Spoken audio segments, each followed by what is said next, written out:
Déclaration de l'évêque Kazadingoubengoube, Pierre Honoré, sur le massacre des civils et humiliation des femmes katangaises le 28 avril 2020 au Katanga.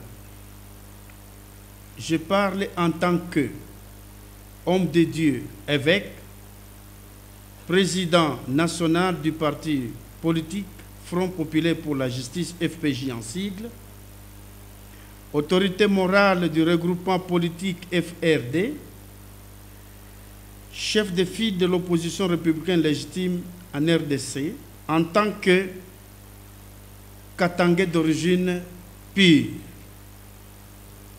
Les massacres des civils commis le 28 mars 2020 ne peuvent pas me laisser indifférent. Mettre les femmes nues avec leurs enfants et parents dans une même cellule, même Hitler Adolphe n'avait pas fait ça. Félix Tshisekedi Tshilombo, chef de l'État, a humilié grandement la femme katangaise. La faute très grave, intolérable, c'est exposer la nudité des femmes katangaises devant le public du monde entier. C'est un crime contre l'humanité et très punissable. C'est pourquoi nous sommes révoltés. Nous appelons les femmes katangaises, en particulier, congolaises et du monde entier, d'être derrière nous devant ces dossiers pour défendre les droits de la femme.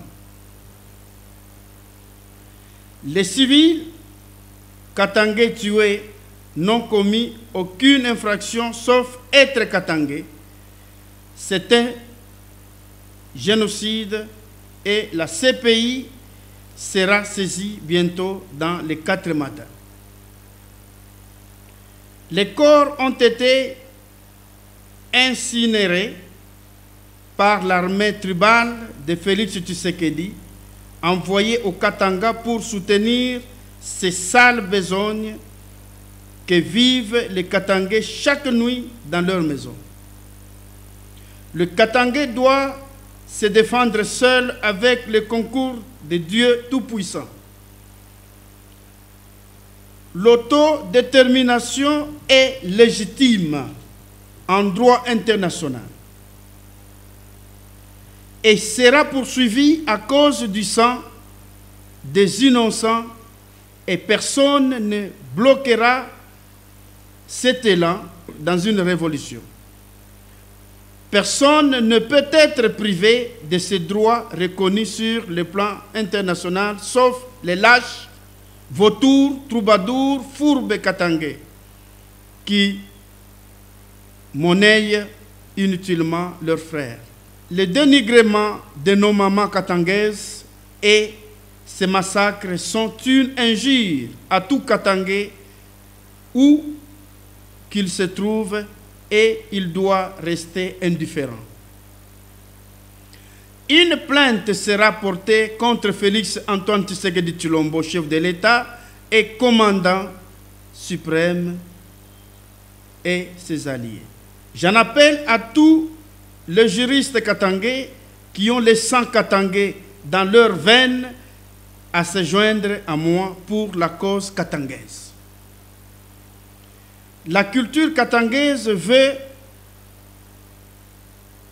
qu'on ne pleure pas les victimes dans la lutte, mais il garde sa colère en face de l'ennemi. J'appelle aussi à toute la diaspora katangaise à se joindre à nous pour cette lutte noble. Félix Tshisekedi, chef de l'État, ne peut pas nous intimider. Et s'il veut nous exterminer, qu'il vienne nous tuer tous. Comme Félix Tshisekedi a de la haine contre les Katangais, qui l'ont donné à 95% les pouvoirs chasse tous les Katangais qui sont dans son gouvernement avant que les Katanga n'exigent la démission de tous les Katangais durant tout son mandat. Félix Tshisekedi veut les Katanga comme vaches laitières, sans les Katangais, contrairement aux politiques de Léopold, Kasavubu et Mobutu. Nous félicitons la déclaration des élus du Haut-Katanga. Demandons à tous les élus du Katanga de se joindre à cet élan, ainsi que toute la notabilité katangaise, y compris tous les Katangais, à une prise de conscience pour leur destin. Nous appelons tout le monde habitant le Katanga à contribuer à la paix et au développement de cette entité.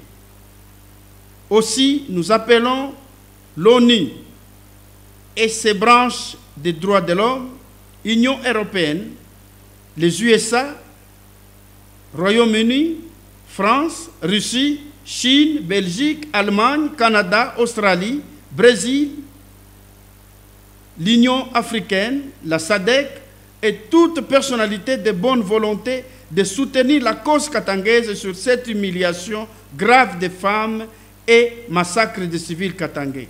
Que Dieu seul soutienne notre juste cause.